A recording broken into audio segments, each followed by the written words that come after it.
What up, sports fans all over the world? It's your boy, Mac the Giants fan, here with my guys, the horsemen, Adam Costas, Zion Zenith. This is the Premium Takes Podcast. Let's go.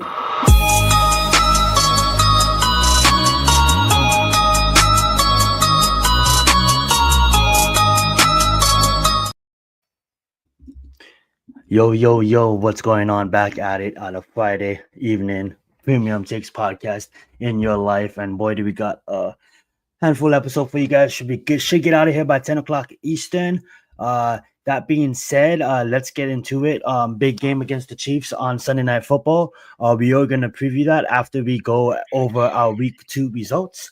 And we are going to probably preview 3 more games later on in the slate to see to give our previews. Not going to go over the whole slate. We're just going to pick 3 games, one from the 10 o'clock window, one from the 1 o'clock window, and then, of course, our winner from Sunday night, whether it be the Chiefs or whether it be the Giants. That being said, guys, I want to thank you guys all for showing up today, and let's get it going. Week 2 results, guys. We have Adam. He picked Philadelphia, Cincinnati, and Minnesota. He ended up 2-1 with Philadelphia and Cincinnati winning, and then Minnesota falling short on Sunday night against the Falcons. I had it a little bit different. I picked Jacksonville to win against Cincinnati. Cincinnati came through in the clutch with their backup quarterback and beat Jacksonville, but then I did get Atlanta right on Sunday Night Football. And then there's Mac, last place, but doesn't mean he can't turn it around. It's a long season. He did pick KC, Cincinnati, and Minnesota. Cincinnati did get the win, but unfortunately, KC and Minnesota did fall short. So as we go out to the weeks, guys, we're gonna add to this total. Anybody's thoughts about the week? Any game we want to talk about before we move on to predicting this week's games? Well,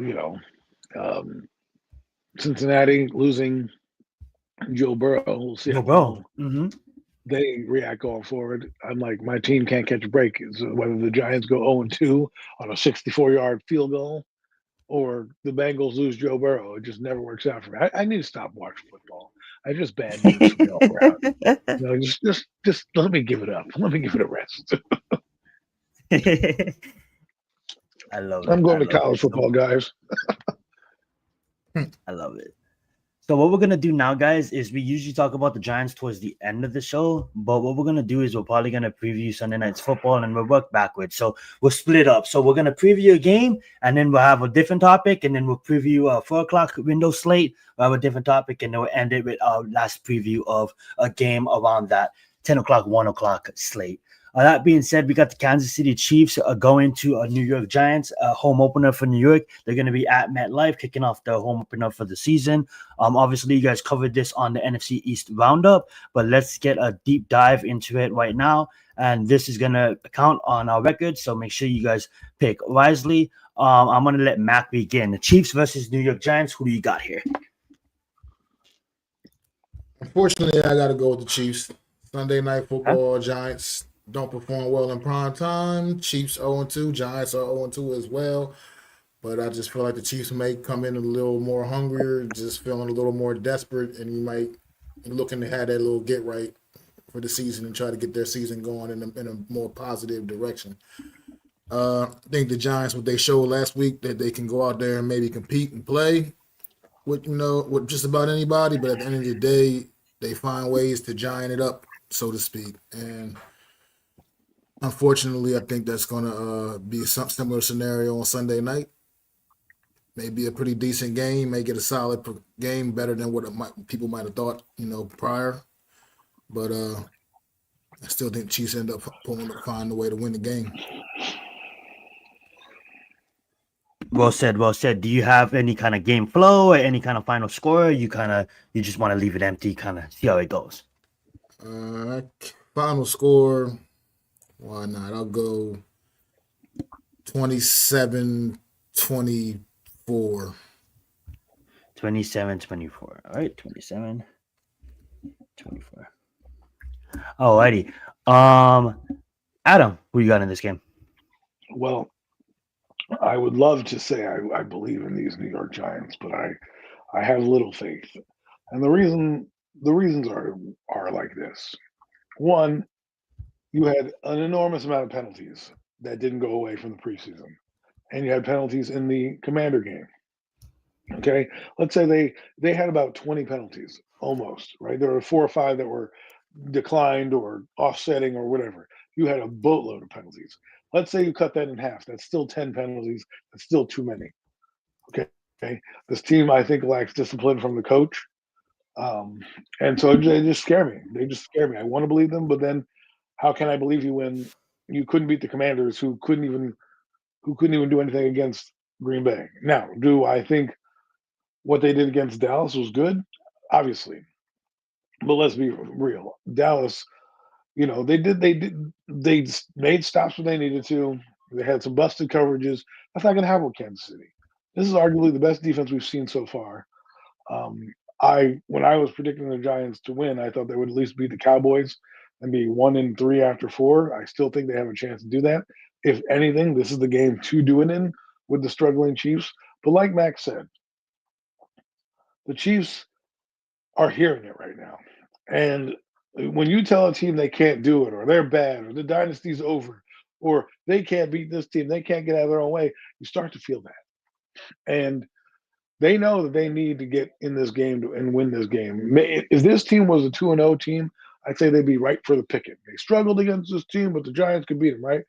They played 2 good teams. The Chargers, who we believe are playoff bound at 2-0, and the Eagles. So while I want to believe that they're stumbling, let's look at the opponents they've played and not just poo-poo them and say, oh, well, blah, blah, blah. Like, oh, well, they weren't playing any of the elite of the elite. It's not like they were getting clobbered by the Saints. They got clobbered by the Super Bowl champions and a team that's in their division that was gunning for them. So the other thing that I want to say about the Giants, the rumors are swirling that Jackson Dart could start next week, that Shane and Dable, Bowen and Brian Dable's jobs could possibly be on the line. These are not things I want to hear 48 hours out from a game. I don't want to hear that your plans are already to start Dart possibly next week. That already tells me if you're going to think about starting him pending the result this week, then you're going to want to start him anyways. That's not confidence boosting in my thing. The other thing is there's a lack of accountability across the board in terms of leadership.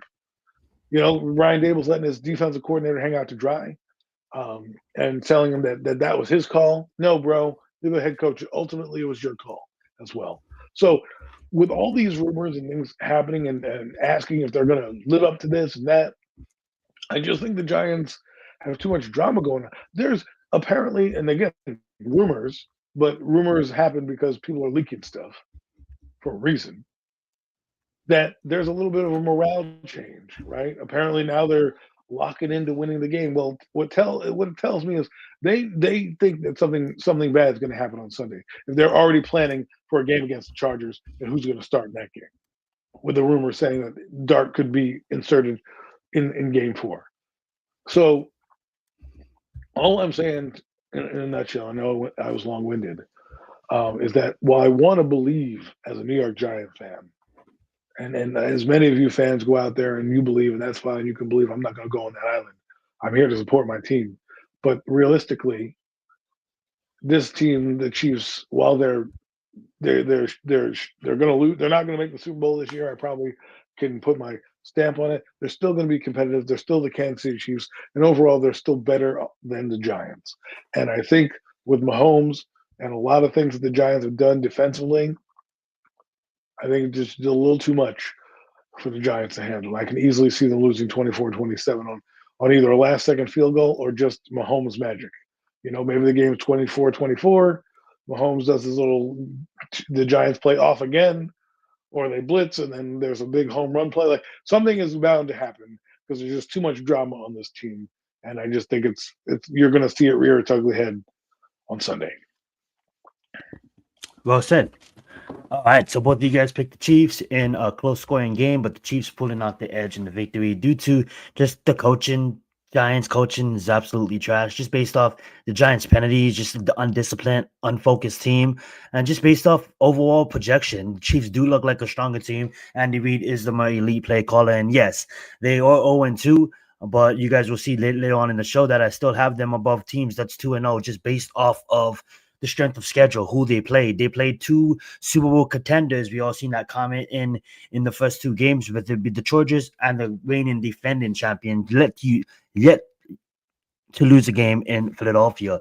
That being said, though, I am going to go on a limb. I'm going to be on an island by myself here, and I'm going to pick the Giants. Reasons being is because the world is picking the Chiefs to get right, and I think the Giants is going to go in there and not shut them down. I think it's going to be a close game, and I think we're going to edge the victory. And I think the next week's dialogue is going to be what's going on with the Chiefs more than as if it's the Giants get it right. The Giants are still going to be a bad team after this game, but I do believe that we are going to get it right against the Chiefs, I would say. Now, I wouldn't pick that pick with the gun to my head. I'm just trying to be different and try to take an edge on the competition, and hopefully if the Giants win, I can be up on you guys, but if not, I'll be one lower than you guys because the Chiefs should win this game any day of the week. But I'm gonna go on a limb. I'm gonna say Giants get the victory done 20-23, a walk-off field goal. I'm gonna say Dexter Lawrence and both Abdul Carter both gets their first sacks of the season in this game. I say we blitz Patrick Mahomes heavy, and as much as I have respect to Steve Spagnuolo,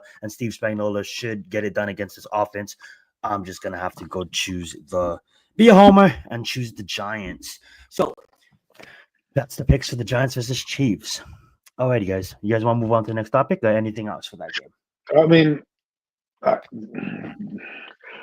I don't know what really to say.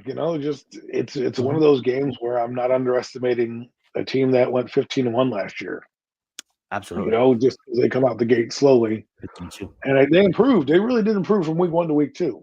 Well, the Giants did as well. I think the one thing that will be a factor for the Giants is this defense. This defense is better than they've seen, and Steve Spagnuolo, don't underestimate him. Don't underestimate that man. Because if you believe me, I believe he's smarter than Mike Kafka. I believe he's smarter than Brian Daboll, and I think he's going to out-scheme the offense that is going to try to probably air it out. On defense, I know that people are talking about the defense blitzing. I don't know if Jane Bowen is going to go out of pocket and be out of character, because if he does and they lose the game, people aren't going to be like, oh, yeah, at least we went down swinging. They're like, you lost the game, you idiot. Why'd you blitz on this play? You got to know who Mahomes is, blah, blah, blah. So for me, I'm not trying to say I don't have faith in the Giants. There's a lot more underlying pressure with the Giants, because if they lose, shit's going to get crazy and changes are going to happen. And, the whole, I feel like if they win, go ahead. Anyway, I'm done. No, you're good, Adam. Actually, it's a good segue. Let's play a hypothetical, right?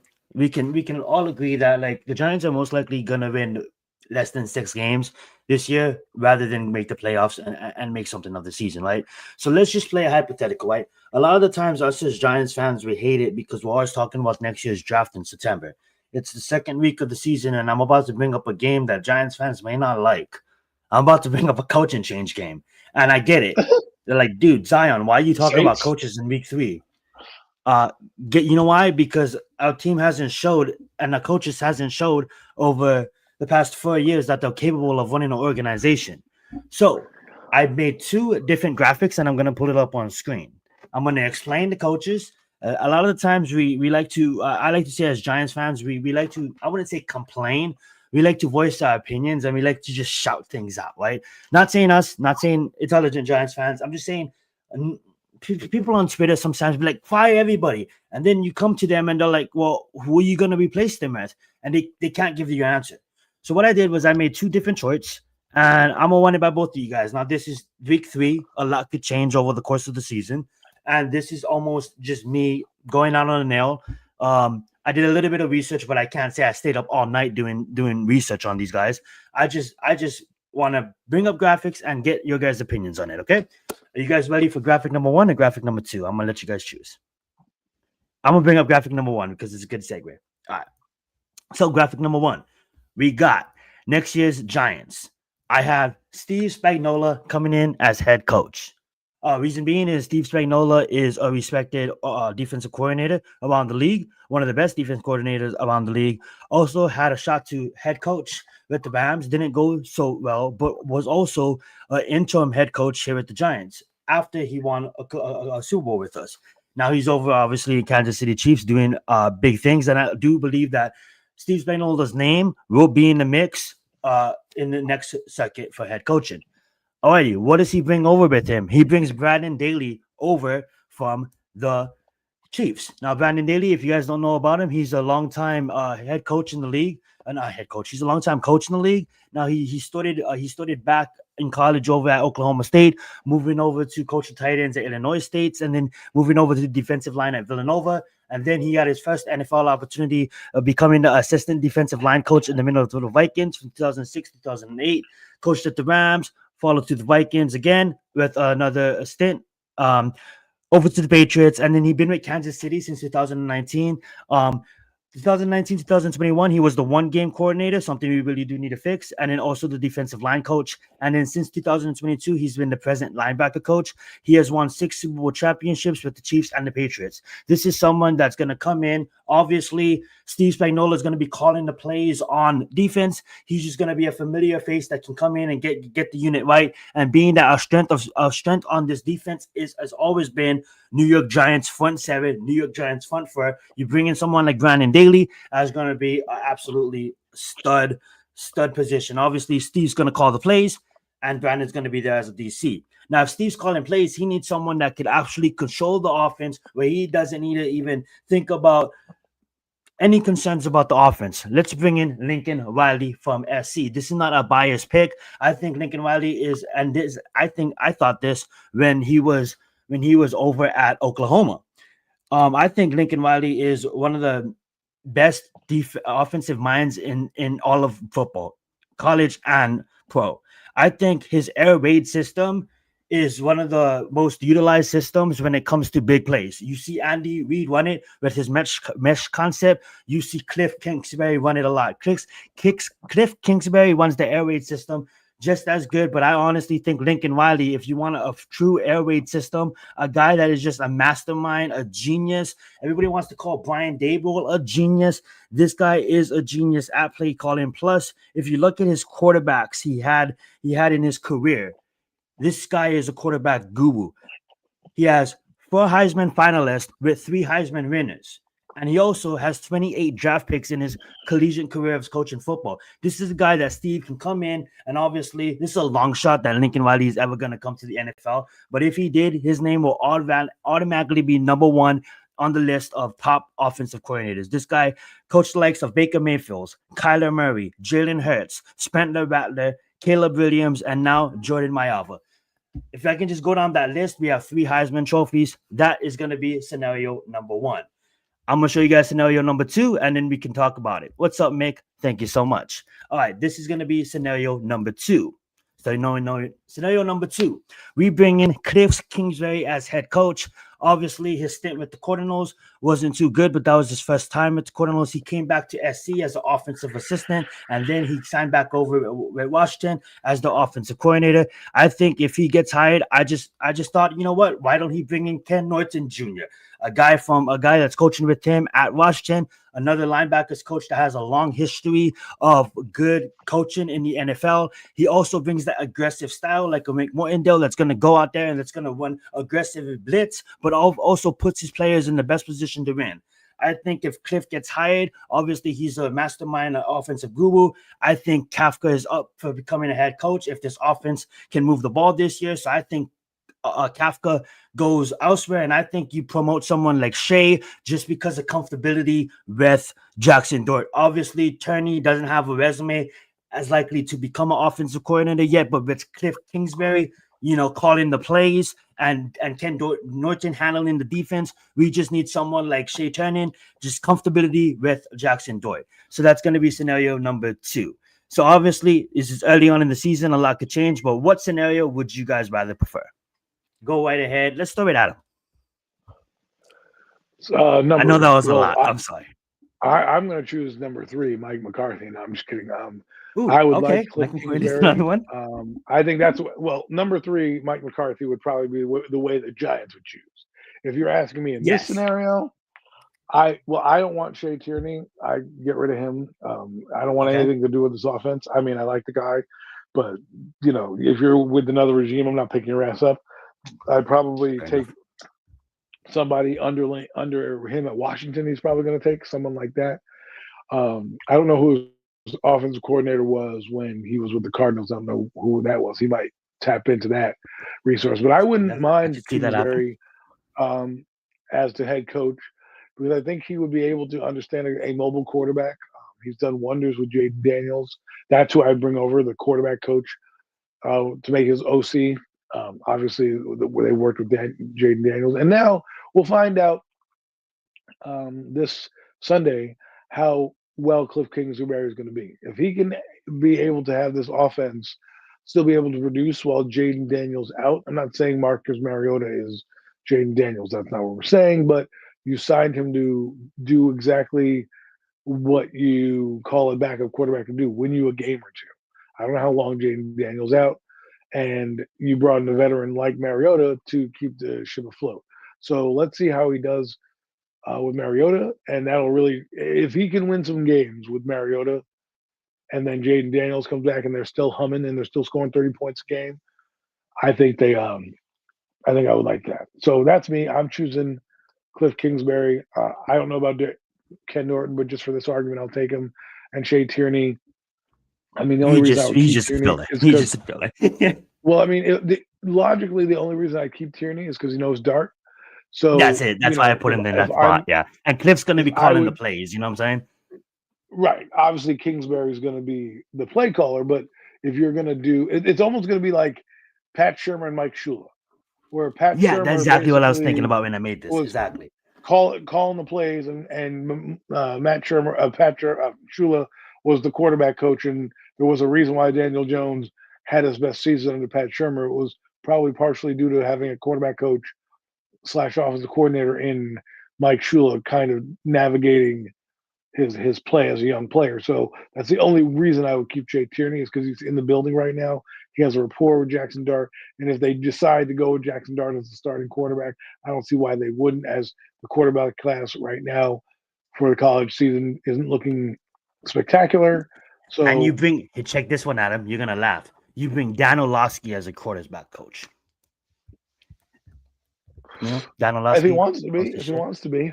I mean, they've been asking, not the Giants, but teams been asking him for years to come, and he's all like, "I'm comfortable at ESPN. I'm comfortable at ESPN." And I think next year he's finally gonna come and become something in the league.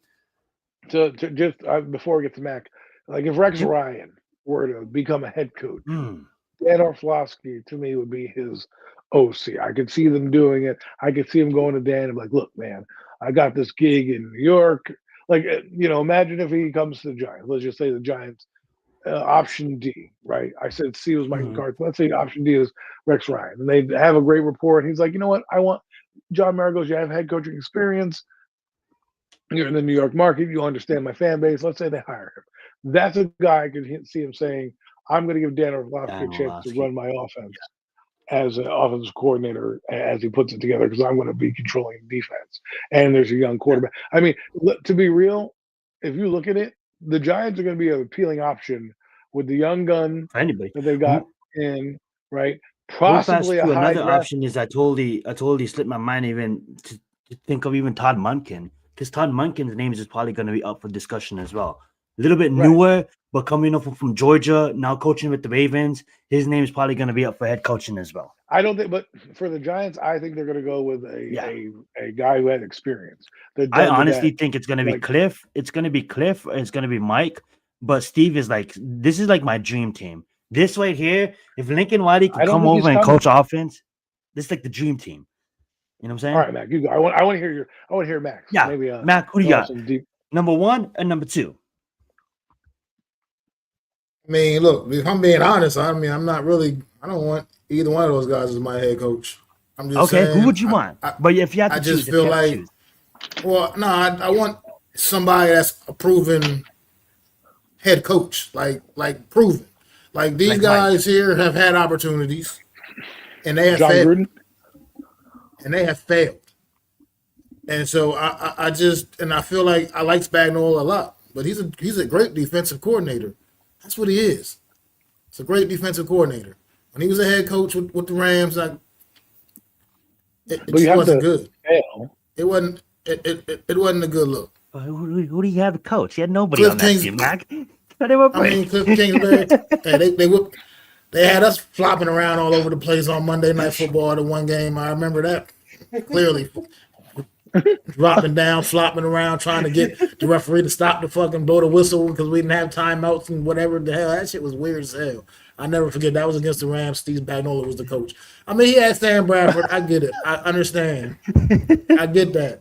That was like the big quarterback draft pick he got was Sam Bradford. I understand. Did he pick that guy or he inherited that guy? I can't remember. I can't remember if he. I can't remember. I think he picked him. I think he picked him. I might be. I think you're right. But at the end of the day, Cliff. I mean, look, Cliff got his way in Arizona as well. They drafted a quarterback to Josh Rosen in round 1. In the following year, they get Cliff Kingsbury in there, and they forget about first round draft pick Josh Rosen. We're gonna pick Kyler Murray number 1 overall for you, Cliff. Here you go. Here's your guy. I mean, it's just some guys are just meant to be what they are, man. Look at the Norv Turners of the world. How many head coaching opportunities did he get? He got a couple and he failed every time. But he was always a good offensive coordinator. That's just what some people are just meant to be, man. That's what some people are just dialed in to be is what they are. I just feel like I don't necessarily think I want any part of either one of those guys because I think I would love either one of them as coordinators, of course. But I don't know if I want either one of them as my head coach. If they come to us, it's a downgrade. You know what I'm saying? Well, I don't know if we can look at coaches like that because not everybody goes around. Obviously, they wouldn't be on the market, if they were a head coach somewhere else, right? It's not like if Pittsburgh makes the playoffs, they're not firing Mike Tomlin. Now, if Mike Tomlin comes free and the Giants have a bad season, he should be the first one to get the call. I mean, you should pick up the phone immediately. You shouldn't even worry about interviewing anybody else. That's your guy. So, but if you're telling me Cliff Kingsbury or Steve Spagnuolo, I would say the Giants would go a Kingsbury type because they have a young quarterback here. If they had their quarterback, let's say, a Dart, right, and he's good, I think he's going to be good. But let's say it's 5 years down the road, and he's solid quarterback, and he's like Kyler Murray, and you think he's solid, then you can then you can try a coach like a Spagnuolo and say, hey man, I'm going to bring in a great defense here, bring in a young up and coming offensive mind to help put this offense over the map, but you're not really the problem. The defense is, right? Something along those lines. But for me, because they invested in Dart, that's why I think Mike McCarthy is a name that if the Giants fail, don't be surprised if that's the guy that walks through the door. Not because he's flashy, not because he's dashy, but he fits everything the Giants want. He's a Super Bowl champion. He's a winner. His teams do a lot of things. He's an offensive-minded guy, and he has head coaching experience. He has a respectable head coaching resume, point blank and period. I mean, some people like Mike McCarthy. I don't mind him, but to be honest, I would take McCarthy's resume. I don't know what he would do in New York, but he's a guy that I'm keeping my eye on as the season goes on because I believe if he still wants to coach, of all the people out there, I don't think they would go Gruden, even though I think Gruden's good. Top, probably. I think Gruden would be great, but I don't think they would go here. Rex Ryan or a guy like that, who I know Rex wants to get back in, I don't think they'd go that route just because of how he, interprets and was with the media already and the rival Jets. We might need a guy like Rex Ryan, but who knows? So what does it leave me with? If I have Cliff Kingsbury, who I wouldn't mind either, because he's younger, if you have Cliff Kingsbury for the next decade, right? Mike McCarthy, I don't know how long you have with him. However, he did improve Dak. He brought in Brian Schottenheimer. He helped improve Dak's game. Dak had, as much people don't want to admit it, he had some great years under Mike McCarthy. Now he's getting the recognition because I guess he's not under the shadow of quote unquote Mike McCarthy. But I just believe he's a guy that you could still keep technically Joe Shane, right? Because then now you have a guy in McCarthy who can push back, who won't be his friend, who said, I need this, I need that. Listen to me here. Look at me, guys. And he won with the Cowboys. Not like he didn't lose with the Cowboys. His defensive coordinators have been terrible. And that's something I would ask him in the interview. Who the fuck you bringing in? You know? And so that's the guy I think if they fire Dable, which I hope they do, but long season, who knows? But if they fire Dable, that's the guy I think they're going to peg. To be honest with you. Well said. And I honestly think so too. Anybody I think Mike's name is high on that list. I really do. I think he's number one. I think if you look at someone like Steve, I think his name's high on that list too. I think he's up there. I think Cliff's name is up there, and I also think Todd Monken's name is up there. Those are my pro right now. Steve has to want to be a head coach. I don't know if he wants to be, because you have to ask yourself this question. There's been, since he's joined the Kansas City Chiefs, they've won, 3 Super Bowls under him, right? It's not like he doesn't have the pedigree to go be a head coach. So he probably likes what he has in Kansas City too, Right. I like what you said there, yeah. And maybe if they go 0-3, 0-4, and they start to pull the dynasty apart, they might say, you know what, maybe we'll clean house with the coordinator or something like that.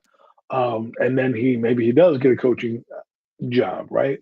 But I don't know if he wants it. If he puts this team, let's say this defense goes off, because I think they're starting to gel, the Kansas City defense. I really do, from last game.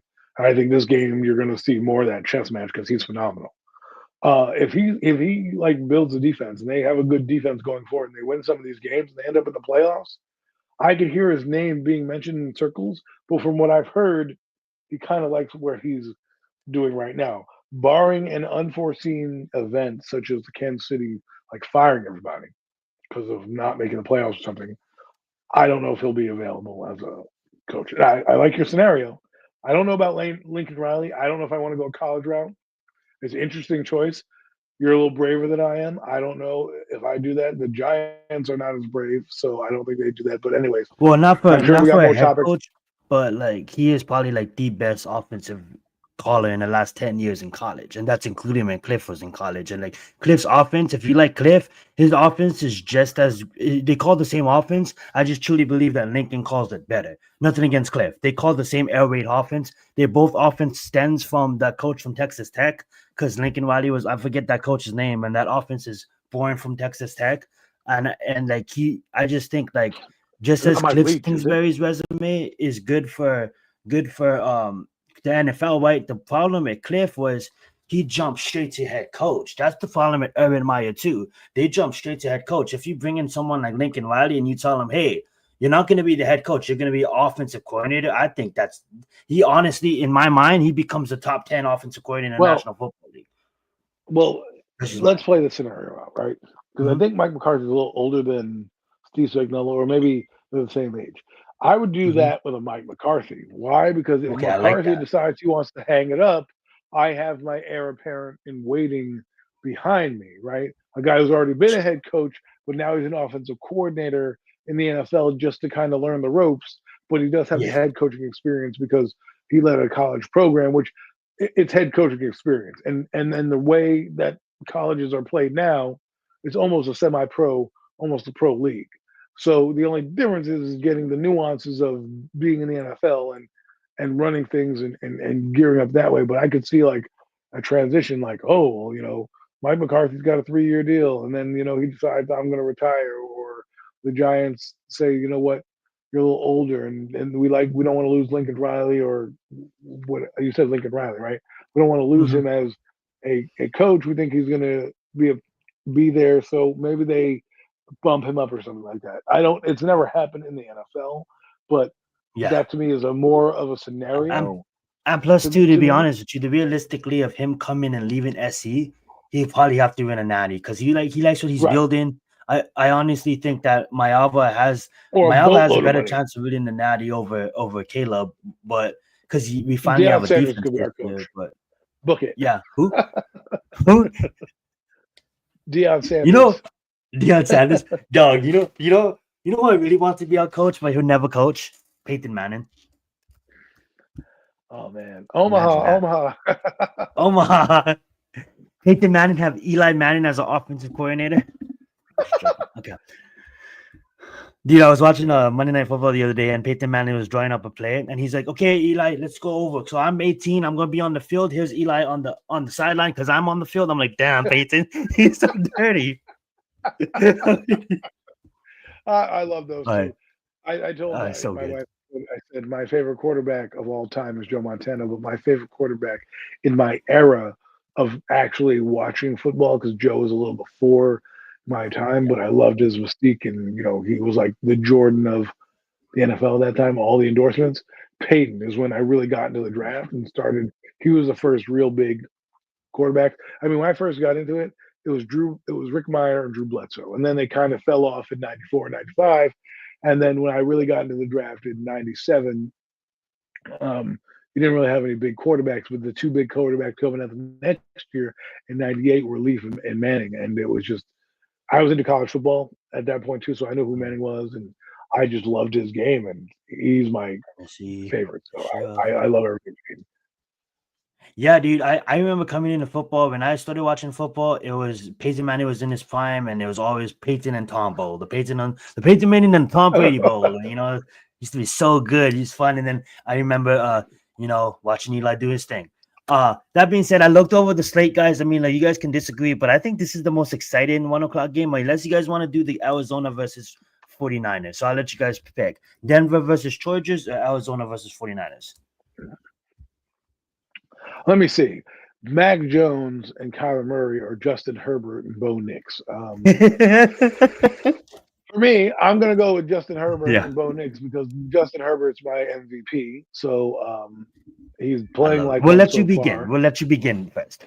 Los Angeles Chargers versus the Broncos that just came off of a loss against Indiana Jones. So what do you got? Yeah, and don't stop with that stupid name. They're going to start selling T-shirts and hats and whips now.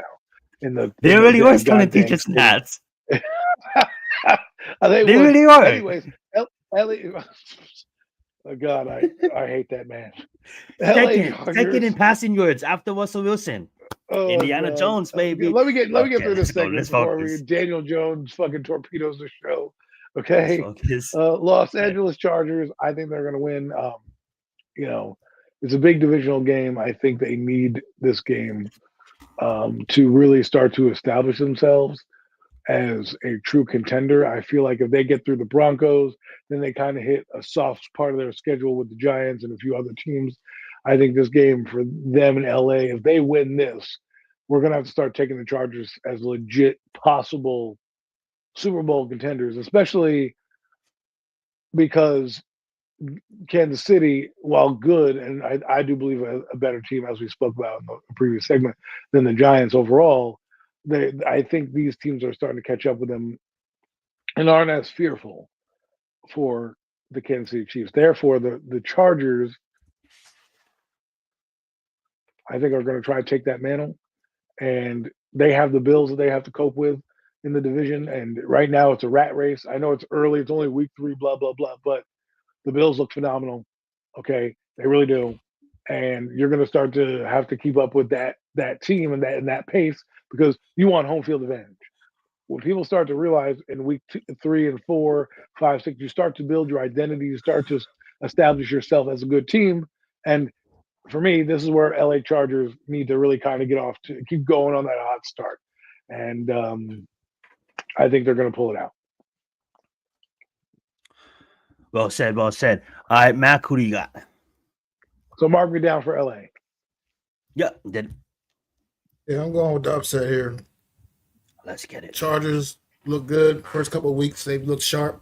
Justin Herbert's right now is the league MVP after 2 weeks, in my opinion. And but still a lot of season left, and I think the AFC West is going to be. And when it comes down to it, I mean the Chiefs off to that slow start, they're off too. But at the end of the day, they are still the Kansas City Chiefs, and it's going to get interesting in that AFC West division as the season progresses. I don't think the Chargers are going to just run away with this division. And I think this is going to be a part of that reeling them back in process a little bit. I think the Denver Broncos go out there and take it to them in a big-time divisional AFC West matchup. I mean, these guys figure these are two teams that are both going to be in it all the way till the end of this year. Like I said, it's going to be a very competitive division out there in the AFC West. I think Bo Nix and the Broncos coming off a very tough loss a week ago against the Indianapolis Colts, and I feel like they look to rebound this week with a big time emotional divisional win on the road out there at SoFi, man. Go out and get the Chargers, man, this week. So I like the Broncos. I love it. Awesome. Broncos go on the road and upset the Chargers. Take the hatred. They're like, dude, guys, we just got beat by Indiana Jones. We got to go beat Chargers and take the hatred on the Chargers. All right.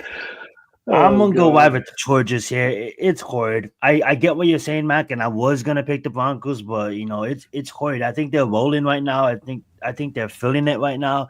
I think if it wasn't for probably a couple of teams, they'll probably be the hottest commodity in the NFL. But, there's a couple of teams in front of them. I'm gonna choose the Chargers too. I already got different and picked the Giants. I don't want to. I mean, like the Broncos could easily win this game, but I'm gonna be safe. I'm trying to be safe, and I'm gonna pick the Chargers. But me being safe, the Broncos are probably gonna get this one. That being said, I'm gonna pull up another thing, and then we can go over it. You don't have to take too much time on it, guys. I just want to hear you guys' raw thoughts on this rankings. So these are my power rankings going into week 3. I'm not gonna name it. I'm just gonna have you guys look at it. I'll be back because my headphones is dying, so I need to plug in my other headphones. But I'm going to ask Adam: is there anything that you changed? Let's look at the column 32 to 25. Do you agree? Do you not agree? Anything you change? Let's go over it, and I'll be right back. So yeah, I definitely would change some of the stuff. We'll go column by column just because I just we should address some of those things. I think the first column is pretty good. The Colts, I don't know. I can't believe they're 7. I would move them down a little bit. Because I believe if they're they are 2-0. But who knows? Denver, Kansas City, San Francisco, Tampa Bay. That's who I would probably switch Indiana with, is Tampa Bay, because I believe Tampa Bay is better than Indian, and I would put them over Detroit because Detroit is 1-1 and Tampa Bay is 2-0. So for me, I'm definitely moving them up, and I would move Indianapolis down to Detroit's position, and I would move Tampa Bay to 7. And then Denver can go to 10. Everybody will slide down 1. And I would move the Bengals up a little bit. I think I moved them up over San Francisco, right behind. Well, actually, I can't do that. I have to put them, for me, I'd have to put them over the Lions because I'm doing it by straight record, right? You won your thing. I'm no favoritism here. So I'm going to put them above Detroit or under Indianapolis, and then I would leave it at Denver, Kansas City, San Francisco, then Washington, Dallas. I mean, Arizona's also 2-0, so I'd probably move them up a little bit as well. And then I'd have Seattle. Seattle's fine, I guess. Atlanta's there, New England, Pittsburgh. I mean, these teams in the middle 9 through 24 are kind of going to remain in the same boat. However, Miami needs to be down there with Chicago. So I agree after last night's game too. I'd probably put them under the Browns, maybe under New Orleans, and just because I like Tennessee and where they're going over Tennessee. I think they go 30, 31. I think it would be Miami at 30, Chicago at 31, and Carolina at 32 for me, and then I'd leave New Orleans there at 29, and I'd move up the Jets 1 spot and the Giants 1 spot. So the Jets would be 24, the Giants would be 25. Minnesota should be higher because they also have a win. So I'd also put them over the Giants. This is why, just to explain a few things, because I was plugging in my headset. I have the Colts at 7 just based off the team that they beat was the Broncos. I have the Chiefs at 10 because they did lose against the Chargers and the Eagles, and San Francisco's 2-0, but they really didn't play anybody's yet. I have the Vikings at 27 because we've seen 8 quarters of football and we've seen 7 bad quarters and we've seen 1 good quarter, but against who? The shitty Chicago Bears. If the Giants didn't go and do what they did, then I would. If they came out like week 1, it would have been below the Vikings. But the Vikings look terrible. You get what I'm saying? But continue. I agree with that, but I want to. Opponent is opponent, right? We strength of schedule. You beat your team. You're 2-0. That's not how you get there, right? Just like we say, a loss is a loss, a win is a win. So I can't go, just because they beat this team, I'm going to rank them higher. That's all that AP shit they do in college football. So like all the teams that are undefeated are in the top, right? And then it just cascades from there. And then the bottom teams that are 0-3, like Miami, the Jets, Giants, Cleveland, New Orleans, Tennessee, Chicago, and Carolina, they all stink. They're all going to move up and down, up and down. I think where you got them right now is good. The only one I'd take out of there would be Minnesota. I like that because a win's a win, and I do think it's fair. Mac, any bone pickings? I know there's probably some things you'll move around. Do you kind of like the rankings how it sits? What would you do? Moving, I don't. Your name don't mean nothing to me.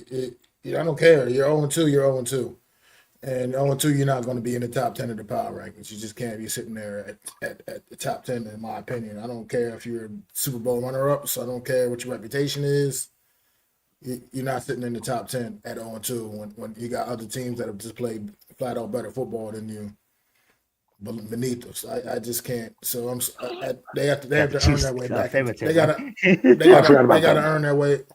They gotta earn their way back into that kind of spot. I just feel like at 0-2 you can't be in that spot. You can't be one spot behind the Denver Broncos because they lost a game to the Indianapolis Colts a week ago. You know what I mean? And you're just sitting here one spot behind them at 0-2. I can't get jiggy with that. Green Bay is number 1 to me, period. Buffalo will be number 2 based off of what we've seen over the course of the first couple weeks of this season. And then I guess I wouldn't have a problem with Philly at number 3. So I would definitely switch those around a little bit. That's how I would flip those around, basically actually reverse the order, as a matter of fact, leaving Buffalo right there where they at and just Green Bay and flip-flopping Green Bay and Philly, I should say. So 1-3 swap. And the Colts, they are 2-0. Not sure if I would necessarily consider them the 7th best team in the league. Even though you got there for the record, though. I respect the record. And I'd probably have them more around that 9-10 range, just because even though it's 2-0, I get it, but I still believe I wouldn't have them above the Detroit Lions. Still, I think the Detroit Lions, even at 1-1, still have been a little more impressive. I mean, that 1 L is to who I believe is the best team in the football thus far right now, as the Green Bay Packers. You got to look at that and put that into perspective a little bit, and what Detroit did to Chicago. Granted, what we believe now is a very lowly Chicago team. They went out there and decimated that team on Sunday. So I just wouldn't have like the Indianapolis Colts necessarily above a squad like that. I just put them there because I respect Denver so much this season. I don't know what it is. Flip flop your LA teams as well. No love for Tampa Bay. I flip flop your LA teams. Yeah, that's true. I don't think the Rams should be above the Chargers at this point. That's a good point. I didn't even notice that. That's a really good point. Yeah, Tampa Bay would definitely be a little higher up, like I said, just based off the fact that they shouldn't be below Kansas City in the first place. Shouldn't be below San Fran, to be quite frank. Shouldn't be below Denver either. Dude, they're having a good season, man.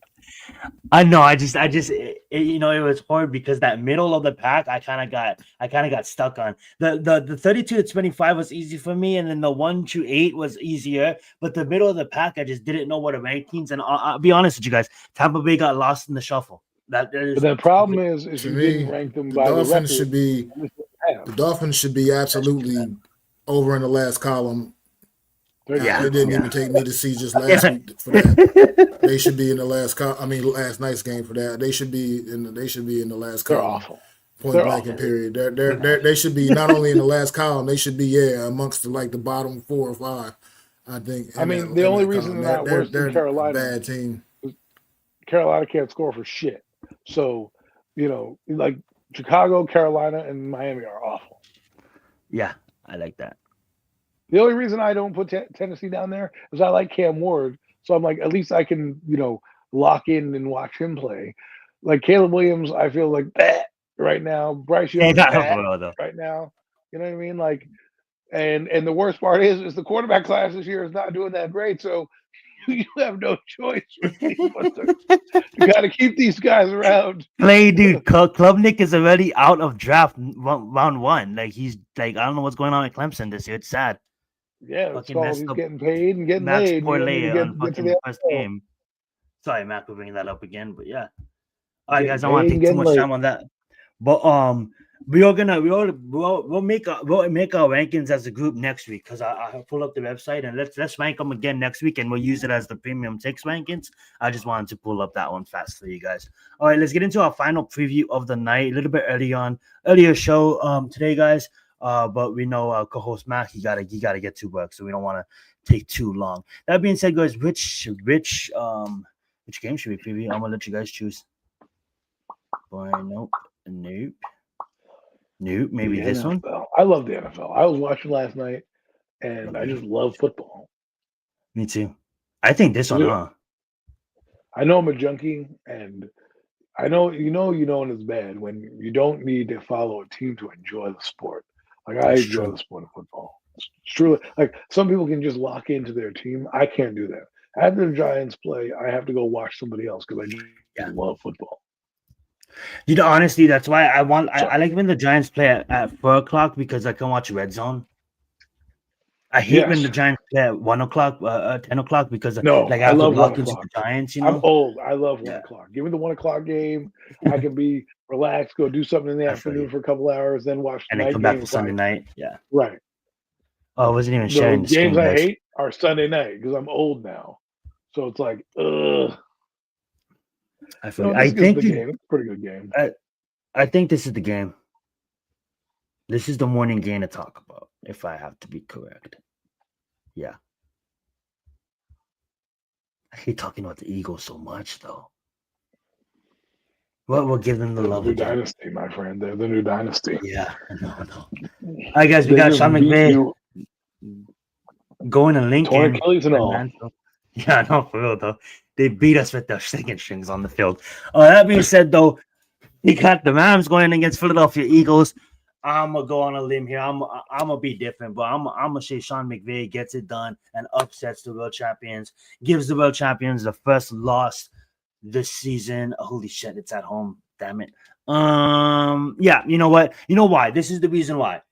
They got to utilize their receivers. I get it. Barkley's them. I get it. The offense runs to Barkley, but over the last 2 weeks, I wasn't really impressed. They're playing not the best football. Now, Eagles not the best football, still better than most of the NFL. Okay, but at the end of the day, now if you bring that type of football against the Rams, you took the Rams out. Jarvis is mad. They mad. They're like, yo, we would have gone to the Super Bowl if it wasn't for you guys. So revenge game Rams. I'm gonna pick the Rams. All right, go ahead, Matt. I'm going Eagles here, man.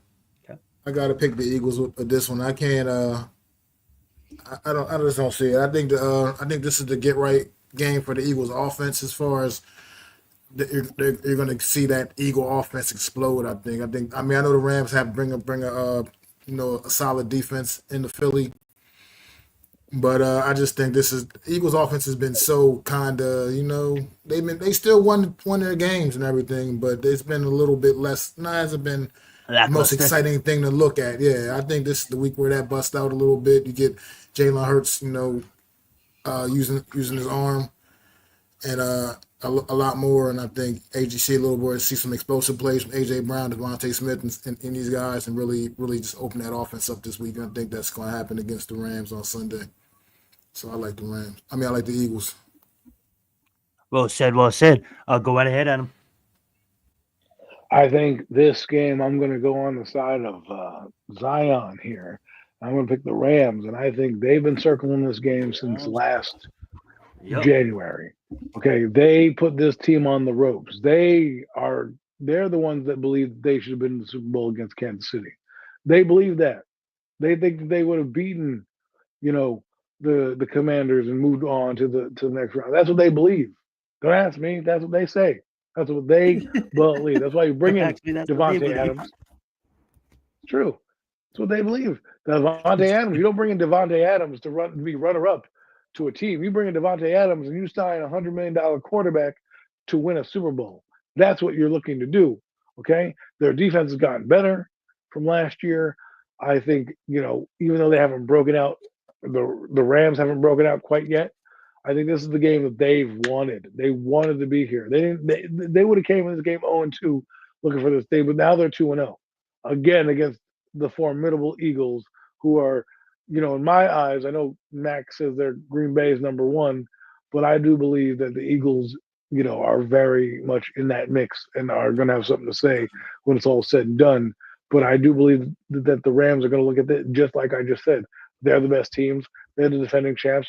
We almost clapped their cheeks last game. We're gonna fucking stop mudhole in their ass this week, and I just think it's gonna be an interesting game. And if the Rams can pull it off, we're gonna have to start to respect them as a legit contender if they can stay healthy.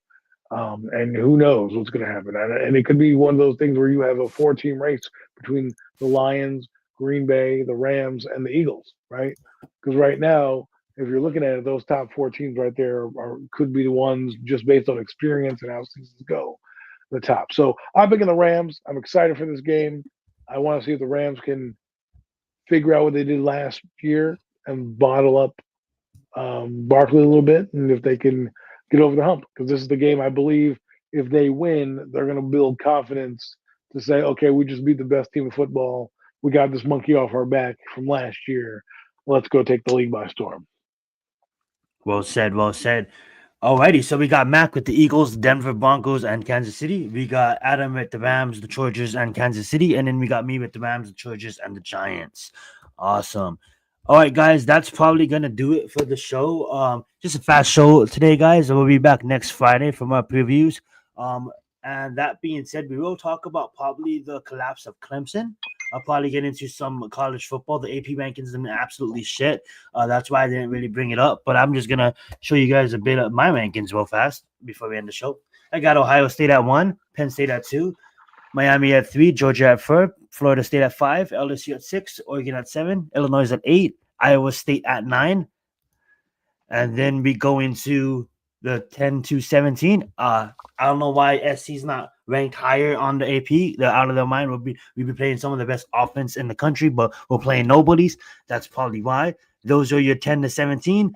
And then we got the 18 to 25 at BYU, California, and Auburn rounding out the top 25. So that being said, those are my fast rankings, but the landscape of college football is about to flip overnight. Usually around week 4, things get a little bit different. There's a lot of top 25 matchups this week. So tune in to next week's episode. We'll recap the NFL and also touch on college football a bit more. And then get excited for, obviously MLB playoffs is around the corner. And then we got basketball, hockey starting up. But we're here at Premium Takes to capture all the sports. With that being said, back over to Mac. But before we end the show, do you guys want to talk about Wrestle-Palooza or something that's going on at ESPN tomorrow, or any match previews worthy of the show? Or if you guys don't want it, it's all good. I'll leave it up to you guys. I'm good on it. I don't even right now. I've been so behind on that stuff. I don't even know what's going on. Fair enough. I just seen the preview for it. I just didn't want to leave the that only out. match I want is CM Punk and AJ Lee beat Seth Rollins and Becky Lynch. That's really all I care about. Brock Lesnar being there doesn't do anything for me. And it's just interesting that they have a Wrestling Palooza. It's probably going to be a new pay-per-view. And I'm mad because I was paying $2.99 to get the pay-per-views on Peacock, and now Peacock, yeah. They want me to pay $30 a month for ESPN. You can kiss my behind on that shit. So I probably will be getting the pay-per-view cliff notes on like Bleacher Report and all that shit, so they can kiss my black, you know what. Well said. Back over to you, Mac, to end the show. Let's get it. Thank y'all for tuning in once again to another edition of the Premium Takes podcast. I am Matt the Giants fan with my co-host here, Adam Costas, Zion Zenith. We are the Horsemen. Throw them fours up for our guy, NYG Jeffy T, and make sure y'all go subscribe to all our channels at Mac the Giants fan, at Adam Costas, and at Zion Zenith, and subscribe to the Hardcore Sports Network. also. And we definitely appreciate y'all. We'll be back next Friday. Well, they'll be back next Friday. Unfortunately, I'll be on vacation. Ain't won't be here. But on vacation. Well deserved, by the way, man. But they'll be here bringing it to y'all again once again next Friday. It's your boy Mac the Giants fan. Peace.